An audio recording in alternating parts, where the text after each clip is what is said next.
हाँ जी, नमस्कार बच्चों। सिवधाम यूट्यूब चैनल में आपका हार्दिक स्वागत है, अभिनंदन है। देखिए, कल अपनी क्लास नहीं हो पाई थी, है ना, 11वीं क्लास वालों की, है ना। अरे 11वीं क्लास वाले बच्चों ना, कल आपकी क्लास नहीं हुई थी, है ना। हाँ, वो थोड़ा सा कोई है ना टाइमिंग इश्यू आ गया ना, तो वो 12th क्लास ही ले ली थी मैंने, थोड़ा लंबा ना। तो देखिए, हाँ कंटिन्यू लेंगे वैसे क्लास, है ना। अब हमारा ना वो टॉपिक कंप्लीट हो गया ना। अरे वो वाला टॉपिक कंप्लीट हो गया ना, some basic concept of chemistry, है ना।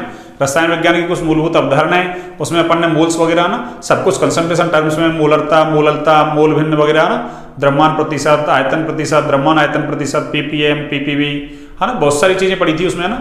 स्टाइक्योमेट्री वगैरह, है ना, मूलानुपाती सूत्र, अणुसूत्र, ना काफी बड़ा चैप्टर पढ़ा था ना। उसमें मैंने बहुत सारे आपको क्वेश्चंस वगैरह करवाए थे ना। कुछ क्वेश्चंस मैंने आपको ना अरे कम्युनिटी पोस्ट पर डाले थे ना, उनको सॉल्व करें आप ना।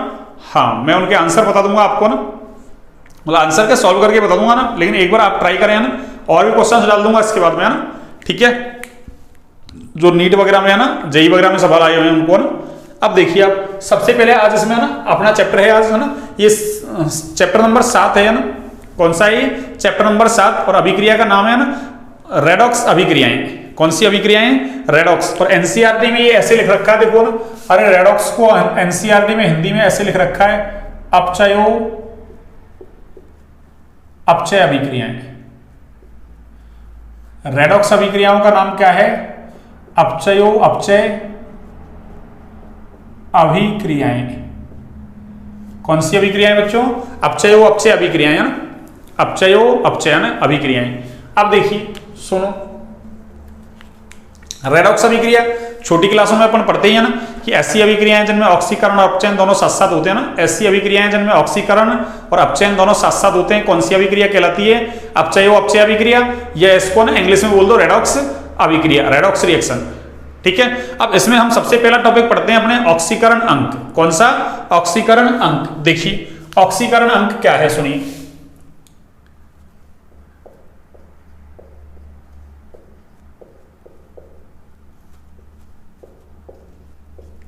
हाँ, और ये देखो आपके ना, वैसे तो आपके ना, अरे ये हाफ ईयरली में एग्जाम जो लगेगी ना, आपके हाफ ईयरली एग्जाम, उसमें वैसे तो ना आपके ना अरे 70% कोर्स आता है, तो 70% कोर्स के हिसाब से ना अरे 9 चैप्टर हैं अपने टोटल। अब 9 का 70% करते हैं ना, तो 6.3 होता है ना। अब 6.3 तो अरे वो है ना 6.5 से ऊपर होता तो 7 तक आता लगभग, है ना। लेकिन अब वो 6 तक ही आएगा आपके ना, कहाँ तक? 6 तक। लेकिन फिर भी आपको थोड़ा संभावना लगेगी, थोड़ा बहुत आ सकता है ना। तो इस टॉपिक में से आ सकता है आपके ना ऑक्सीडेशन नंबर में से। किसमें से? ऑक्सीडेशन नंबर में से, है ना। या फिर एक रेडॉक्स अभिक्रिया को संतुलित करेंगे अपन, किस तरीके से करते हैं संतुलित, तो वहां से भी सवाल आ सकता है ना। तो हमने आज स्टार्ट कर दिया ऑक्सीकरण अंक, और ये इंपॉर्टेंट है ना इस चैप्टर के लिए। इस चैप्टर के लिए क्या आगे भी काम आता है ना, ऑक्सीडेशन नंबर। इसकी इंग्लिश है ऑक्सीडेशन नंबर। देखिए, ऑक्सीकरण अंक, ऑक्सीकरण अंक को बोलते हैं ऑक्सीडेशन नंबर,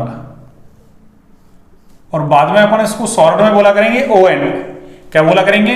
अरे ऑक्सीडेशन से तो O ले लेंगे, नंबर से N, ON।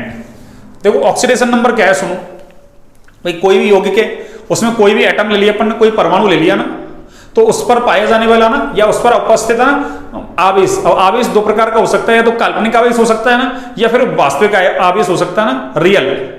तो क्या कहेंगे कि किसी यौगिक में किसी परमाणु पर उपस्थित वास्तविक या फिर काल्पनिक आवेश क्या कहलाएगा? अरे उसका ऑक्सीकरण अंक। देखिए, तो किसी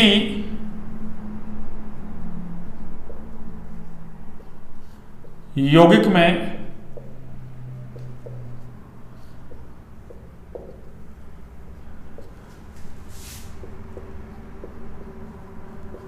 किसी परमाणु पर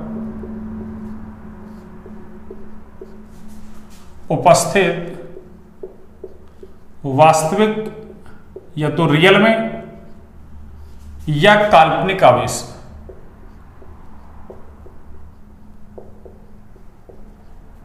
काल्पनिक आवेश ऑक्सीकरण अंक कहलाता है।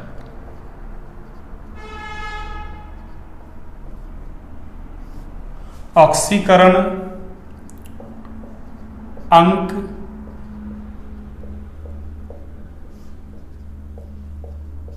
कहलाता है ना। तो किसी यौगिक में किसी परमाणु पर उपस्थित वास्तविक या काल्पनिक आवेश है ना। अब देखो वास्तविक या काल्पनिक से मतलब क्या है, सुनिए आप, वास्तविक या काल्पनिक से क्या मतलब है। तो आयनिक यौगिक पढ़े आपने ना, अरे आयनिक यौगिक हमने ना, और सहसंयोजक यौगिक आपके चौथे चैप्टर में पढ़े थे ना, रासायनिक आबंधन और आणविक संरचना वाला चैप्टर ना, रासायनिक आबंधन और आणविक संरचना वाले चैप्टर में पढ़ा है ना। तो देखिए आयनिक यौगिकों में क्या होगा, देखो सुनो, आयनिक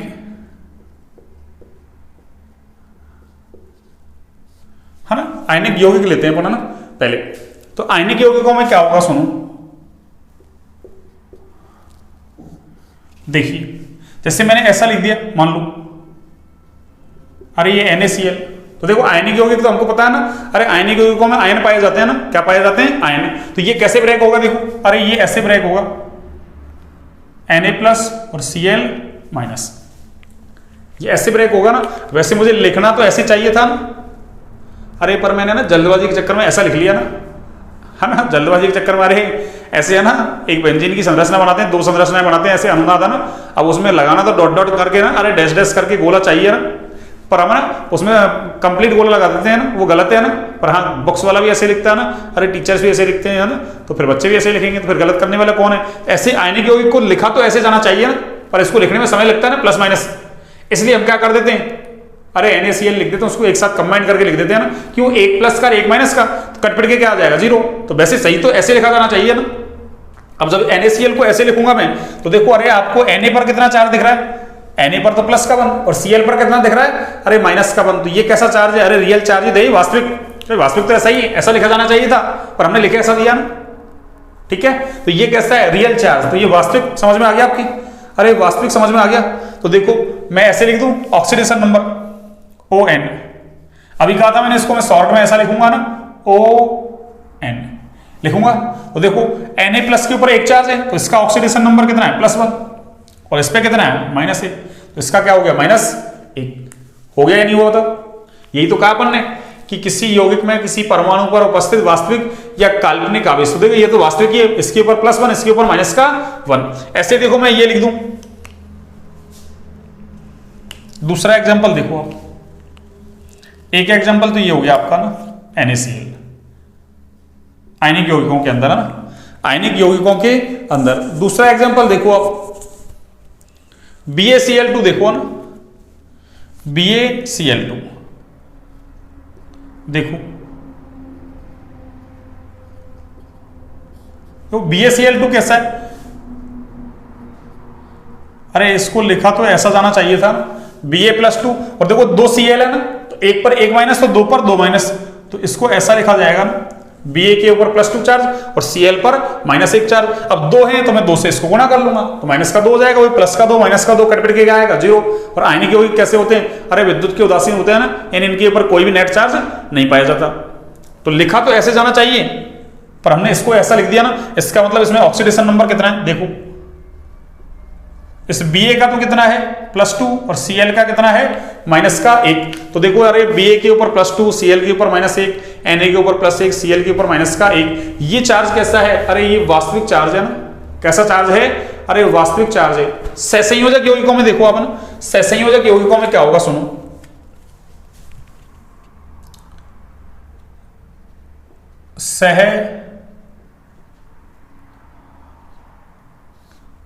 संयोजक यौगिकों में क्या होगा, सुनो,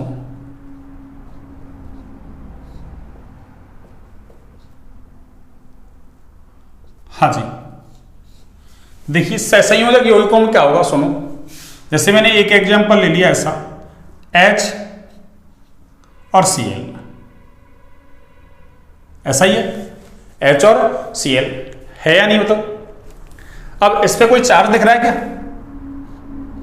अरे यहां कोई चार्ज दिख रहा है क्या, नहीं दिख रहा। इसका मतलब देखो, अरे हमको ये तो पता है कि जो इलेक्ट्रोनेगेटिविटी होती है ना, विद्युत ऋणता, वो क्लोरीन की ज्यादा होती है, किससे, इलेक्ट्रोनेगेटिविटी ऑफ हाइड्रोजन से, यानी क्लोरीन की विद्युत ऋणता अरे हाइड्रोजन से कैसी है, ज्यादा। तो अभी तो देखो इसके ऊपर हमको कोई चार्ज नहीं दिख रहा है क्या, लेकिन हाँ हमको पता है इसकी विद्युत ऋणता ज्यादा है, इसकी विद्युत ऋणता कैसी है, कम। अरे जब बॉन्ड बना होगा ये वाला बॉन्ड, तो एक इलेक्ट्रॉन हाइड्रोजन ने दिया होगा और एक इलेक्ट्रॉन किसने दिया होगा, क्लोरीन ने दिया होगा, और दोनों के बीच साझे से क्या बन गया, बंध बन गया ना।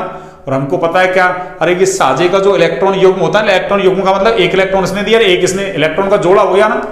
तो जो इलेक्ट्रॉन युग्म है उस पर जितना अधिकार इसका उतना ही इसका है। तो जो Cl ने जब अरे हाइड्रोजन के साथ एक एक इलेक्ट्रॉन का साझा करके बंध बनाया होगा, तो उसने सारे वादे किए होंगे ना कि देख है ना, साझा कर ले, कोई दिक्कत नहीं है ना, तेरे से कभी भी इलेक्ट्रॉन नहीं लूंगा। अरे लेकिन देखो ये ज्यादा ताकतवर है, वो कम ताकतवर है, तो मौका लगते ही क्या Cl इलेक्ट्रॉन को छोड़ेगा क्या, नहीं छोड़ेगा। तो भविष्य में क्या होगा, ये इससे कभी ना कभी एक इलेक्ट्रॉन लेगा, और जब इलेक्ट्रॉन लेगा तो क्या होगा, अरे इस पर +1 चार्ज आएगा, इस पर -1 चार्ज आएगा। ये भविष्य में आएगा, तो ऐसी कल्पनाएं तो है, आए नहीं आए। तो ये कौन सा आवेश है, अरे काल्पनिक आवेश। जबकि आयनिक यौगिकों में कैसा आवेश है, ये वास्तविक आवेश। तो यही लिखा है मैंने, NaCl एक कंपाउंड था, BaCl2 भी कंपाउंड है, HCl भी कैसा है, कंपाउंड है, यौगिक है ना। तो इस यौगिक में किसी भी परमाणु पर उपस्थित वास्तविक या काल्पनिक आवेश, जैसे H पर +1 आ गया, उस पर -1, तो यही क्या है, इसका ऑक्सीकरण अंक है। अरे यही क्या है, इसका ऑक्सीकरण अंक है। अरे है या नहीं बताओ, देखो तो ये क्या है, इसका ऑक्सीकरण अंक, ये लो ऑक्सीडेशन नंबर। एक एग्जांपल और देखो आप, एक एग्जांपल, हाँ जी देखो, ये लो मैं सेपरेट कर दूं इसको ना, इधर आयनिक यौगिक ले लिए, उधर अपन ने संयोजक यौगिक ले लिए। मान लो एक कंपाउंड और है ऐसा, C double bond O, C double bond O, हो गया। अब देखो हमको पता है क्या, कि जो इलेक्ट्रोनेगेटिविटी है ना, अरे विद्युत ऋणता है ऑक्सीजन की, वो ज्यादा है किससे बच्चों, अरे विद्युत ऋणता किसकी, कार्बन से ज्यादा। किससे ज्यादा, अरे कार्बन से ज्यादा है, किसकी, अरे किसकी, ऑक्सीजन की। तो इसका मतलब जब बॉन्ड बना है तो उसमें एक इलेक्ट्रॉन ऑक्सीजन का, एक कार्बन का, दो बॉन्ड बने तो दो इधर से ऑक्सीजन देगा, दो कार्बन, ऐसे दो इधर कार्बन देगा, दो ऑक्सीजन देगा। तो समान इलेक्ट्रॉनों के साझे से बंध बना है ना, पर ऑक्सीजन ज्यादा ताकतवर है किससे, कार्बन से। तो भविष्य में क्या करेगा, अरे ये दो इलेक्ट्रॉन लेगा इससे, ये लो, तो जब दो इलेक्ट्रॉन लेगा तो इस पे चार्ज क्या आएगा, -2, और इस पे कितना आएगा, अरे +2। ऐसे देखो ये वाला ऑक्सीजन भी उससे दो इलेक्ट्रॉन लेगा, तो क्या होगा, अरे इस पर -2 और इस पर क्या आएगा, फिर से +2। अरे तो 2 और 2 कितना हो गया, अरे 4 हो गया। तो भविष्य में क्या होगा, कार्बन के ऊपर प्लस चार्ज आएगा, इस ऑक्सीजन पर -2 चार्ज आएगा, और इस पर -2 चार्ज आएगा। तो ऐसा चार्ज क्या है, अरे ये काल्पनिक आवेश है ना।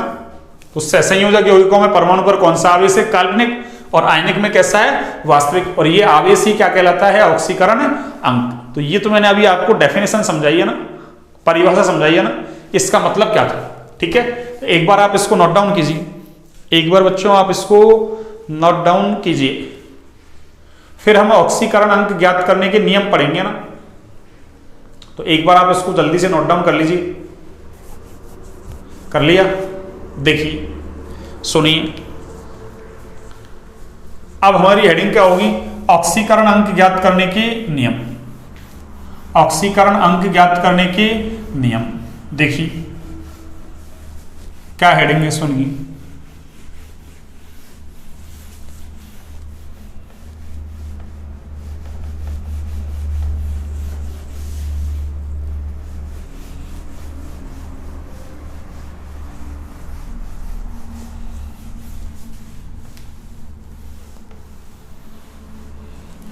हाँ जी देखिए, तो अगली हेडिंग क्या है अपनी, ऑक्सीकरण अंक ज्ञात करने के नियम, है ना। तो यूं कह सकते हैं पुनः, चलिए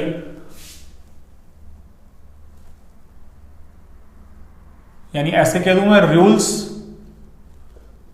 टू डिटरमाइन,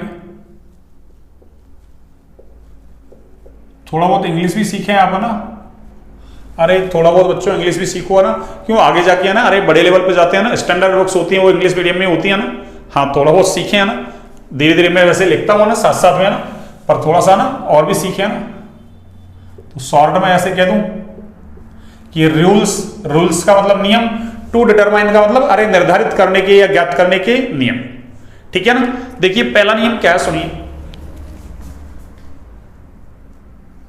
पहला नियम है ना कि किसी भी तत्व का ना, या यूं कह दो किसी भी परमाणु का ना, अरे स्वतंत्र अवस्था में जब वो अकेला है ना, जो कैसा है, अकेला है, किसी के साथ नहीं है ना, या कह दो मुक्त अवस्था में, फ्री स्टेट में है, तो उसका ऑक्सीडेशन नंबर कैसा होगा, अरे 0 होगा। उसका ऑक्सीडेशन नंबर कैसा होगा बच्चों, 0। तो क्या कहेंगे,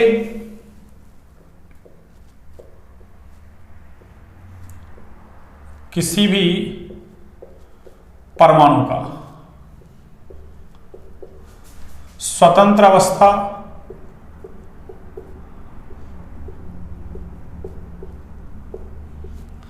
परमाणु क्या कहो आप, ना ऐसे कह दो इसको ना, किसी भी तत्व का ना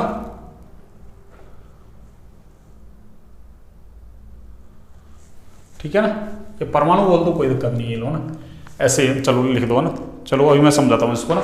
तो किसी भी परमाणु का स्वतंत्र अवस्था में ऑक्सीकरण अंक 0 होता है, 0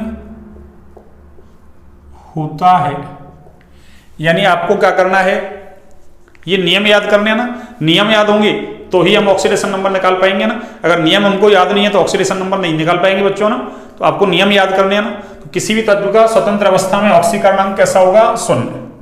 जैसे इसका एग्जाम्पल देखिए आप, जैसे मैं कह दूंगा ना कि सोडियम का अरे ऑक्सीडेशन नंबर क्या होगा, अकेला है 0 होगा।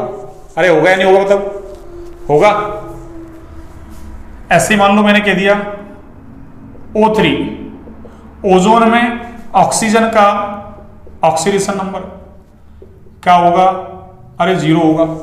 ओजोन, अरे ऑक्सीजन के परमाणु थे, कोई दूसरे परमाणु के साथ थोड़ी जुड़ा हुआ है, तो ओजोन में ऑक्सीजन का परमाणु, उसका ऑक्सीडेशन नंबर क्या होगा, अरे 0 होगा ना। क्या होगा बच्चों, 0 होगा ना। ऐसे हाइड्रोजन देख लो ना, H2, ये लो इधर लिखता हूं मैं ना, H2 में हाइड्रोजन का ऑक्सीडेशन नंबर क्या होगा, 0। अरे ऑक्सीडेशन नंबर क्या होगा, 0। तो ये हो गया आपका पहला नियम। कौन सा नियम, अरे पहला नियम हो गया बच्चों ना। कौन सा नियम, पहला नियम हो गया ना।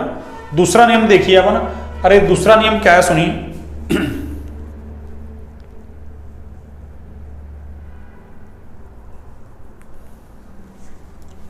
है ना, दूसरा है फर्स्ट ए।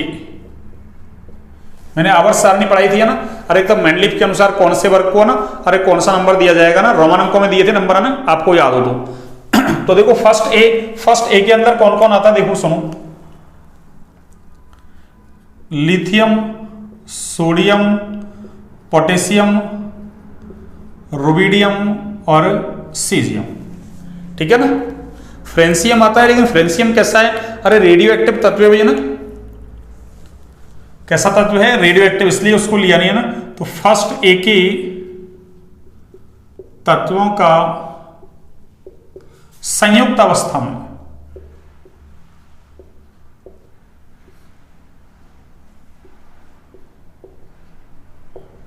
संयुक्त अवस्था ना, संयुक्त अवस्था को बोलते हैं कंबाइंड स्टेट।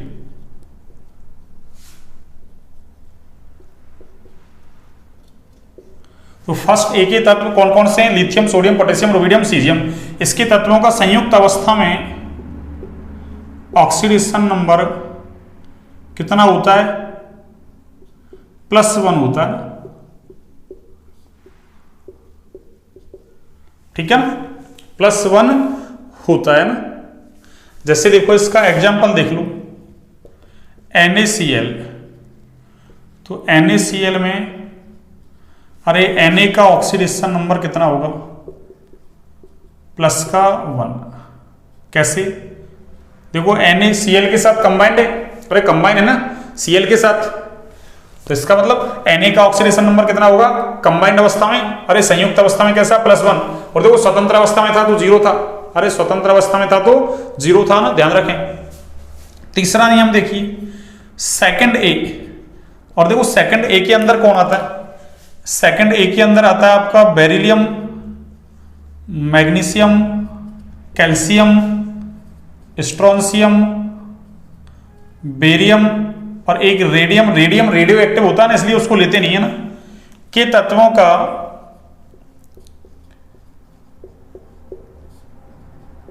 संयुक्त अवस्था में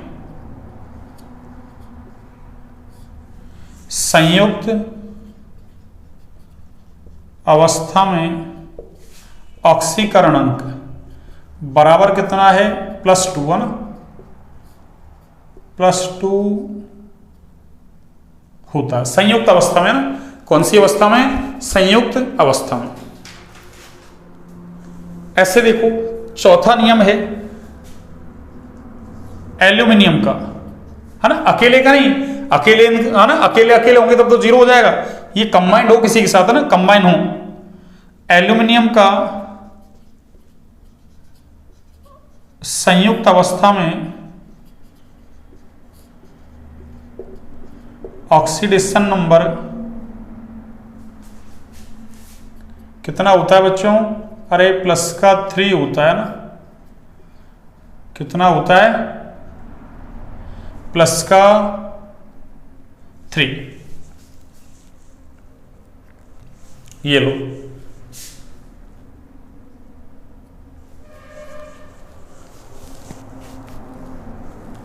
पांचवा नियम देखिए आप,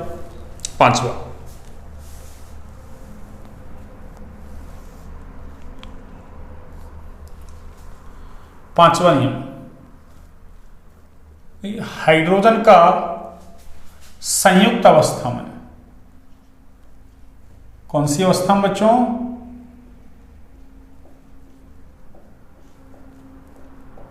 संयुक्त अवस्था में। देखो स्वतंत्र अवस्था में तो क्या था, अरे स्वतंत्र अवस्था में तो H2 का ऑक्सीडेशन नंबर है ना, H2 में हाइड्रोजन का ऑक्सीडेशन नंबर क्या है? 0।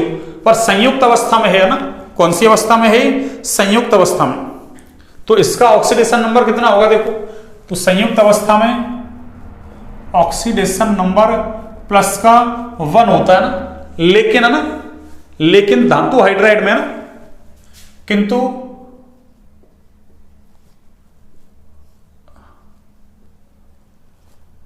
धातु हाइड्राइड में,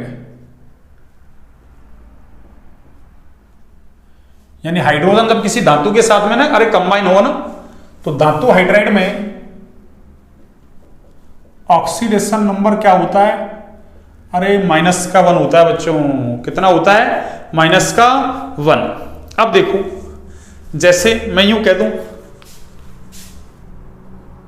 कि ये हाइड्रोजन, देखो जब किसी है ना, अरे अधातु के साथ जुड़ा हुआ होगा, किसके साथ बच्चों? अधातु के साथ, है ना, किसके साथ? अरे बच्चों अधातु के साथ।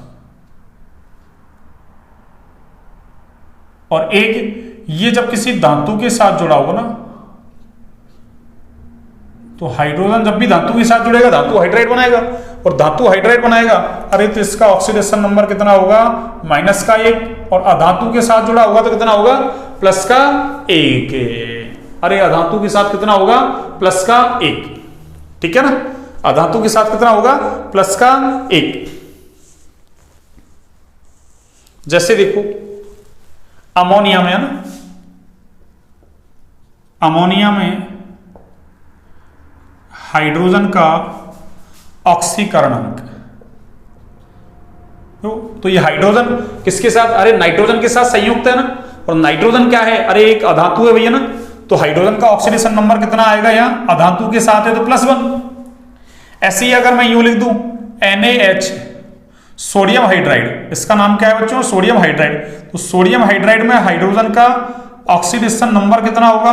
अरे हाइड्राइड धातु के साथ जब भी होगा, सोडियम धातु है, इसके साथ जब भी होगा तो -1। तो आपको ये याद रखना है ना कि हाइड्रोजन का ऑक्सीकरण अंक है, जब हाइड्रोजन अधातु के साथ है तब तो इसका +1, और धातु के साथ है तो -1। ठीक है, अगला देखो आप 6 नंबर, है ना, 6 नंबर हेलोजन। कौन? हेलोजन। तो हेलोजन का मतलब है FCl Br I। का ऑक्सीडेशन नंबर कितना होता है बच्चों? अरे -1 होता है ना। कितना होता है? -1। फ्लोरीन जो है ना, फ्लोरीन, अरे इसका तो हमेशा -1 है ना। फ्लोरीन का तो ऑलवेज हमेशा क्या है? अरे -1 है बच्चों। कितना है? -1। लेकिन है ना, किंतु क्लोरीन, ब्रोमीन व आयोडीन, है ना, के अन्य ऑक्सीकरण अंक हो सकते हैं ना। और वो अन्य ऑक्सीकरण अंक क्या हो सकते हैं? देखो, +1 हो सकता है, +3 हो सकता है, +5 हो सकता है, +7 हो सकता है ना। तो हेलोजनों में फ्लोरीन तो हमेशा क्या दिखाएगा? -1। क्लोरीन, ब्रोमीन, आयोडीन है, ये है ना, +1 भी दिखा सकते हैं, +3 दिखा सकते हैं, +5, +7, किसके अलावा? -1 के अलावा। ठीक है ना। अगला नियम देखिए अब। अगला नियम है, एक बार आप इसको ना, ये चलिए इतने नियम रहने देते हैं ना। अब एक तो ऑक्सीजन वाला नियम है ना, 2 नियम है छोटे छोटे से ना, वो 2 नियमों को ना कल देख लेते हैं। अरे 2 नियमों को कल देख लेते हैं ना। मैं ऐसे बोल दूं ना, देखो ऑक्सीजन का ऑक्सीकरण अंक सामान्यतः तो है ना -2 होता है ना ऑक्साइड के अंदर, लेकिन परऑक्साइड आ जाए तो फिर इसका -1 हो जाता है ना। सुपर ऑक्साइड में -1 हो जाता है ना। ऐसे ओजोनाइड आ जाए तो उसमें -1/3 हो जाता है। ऐसे एक O2F2 आ जाए तो +1 भी हो सकता है, इसका OF2 आ जाए तो +2 भी हो सकता है ना। वो बात कल कर लेंगे अपना ना। और एक किसी भी कंपाउंड, किसी भी यौगिक के ऊपर जो भी चार्ज आएगा ना, अरे जो भी चार्ज आएगा है ना, बराबर में जो भी चार्ज देखेंगे, वो उसके है ना परमाणुओं पर जो चार्ज है ना, अरे उनका सम करने पे जो भी है ना चार्ज बचेगा, वो चार्ज होता है ना। तो इस नियम को भी कल लिख लेंगे ना। कौन सा नियम? कि किसी यौगिक में उपस्थित परमाणुओं के ऑक्सीकरण अंकों का योग, उस पर उपस्थित क्या होता है? आवेश। तो इसको लिखेंगे अपन कल, 2 नियम। और उसके बाद 2 नियम लिखने के बाद है ना, हाँ अपन अरे 11वीं क्लास में थोड़ा धीरे धीरे पढ़ लेते हैं ना, हाँ, ताकि आपको ज्यादा प्रेशर नहीं आया ना। ठीक है ना। अभी तो थोड़ा सा 12th का तो प्रेशर है ना, हाँ 12th वालों को थोड़ा सा ज्यादा क्लास ले रहे हैं ना। अब अभी आपको ज्यादा ना, अरे इतना प्रेशर लेने की जरूरत नहीं है ना, धीरे धीरे धीरे धीरे पढ़ते चलो आप तो आराम आराम से ना। अरे साफ सुंदर नोट्स बना हुआ ना, बिल्कुल। और क्लास अच्छी लगे तो लाइक सब्सक्राइब शेयर करें क्लास को अच्छे से ना। हाँ अब तो शेयर वगैरह खूब कर रहे हैं ना 12वीं वाले है ना। 11वीं वाले तो बिल्कुल है ना, अरे 11वीं वालों की तो ना फ्यूज उड़ गया बिल्कुल है ना। हाँ ऐसा नहीं करें ना। हाँ लगातार क्लास लें, फायदा तभी होगा ना। अरे नीट जेईई वगैरह का एग्जाम तभी क्रैक होगा आपका ना, बगैर पढ़े है ना अरे क्रैक नहीं हो सकता। आजकल तो है ना नीट में भी है ना 3 चांस कर रहे हैं ना, अब पहले की तरह नहीं है अनलिमिटेड चांस। जेईई में तो 2 चांस से पहले से है ना, एक तो 12th करते करते, एक 12th के बाद। ठीक है ना। तो क्लासों को ना अच्छे साफ सुंदर नोट्स बनाए ना, और प्रैक्टिस करें जितना ना, अरे मैंने पढ़ा दिया उतनी प्रैक्टिस करें। और क्वेश्चंस वगैरह आपको ना डाल दिए जाएंगे बीच बीच में ना कम्युनिटी पोस्ट पर, उसके बाद मैं आंसर है ना यहाँ सॉल्व करवा दिया करूंगा आपको ना। ठीक है, आज की क्लास यहीं तक। कल ये नियम सारे याद करने हैं आपको ना, उसके बाद में है ना आपको ऑक्सीडेशन नंबर निकालना बताऊंगा ना। फिर ऑक्सीडेशन नंबर अगर निकाल लिया आपने तो ऑक्सीकरण क्या है, अपचयन क्या है ना, आप अरे उसको सेकंडों में पहचान लोगे ना।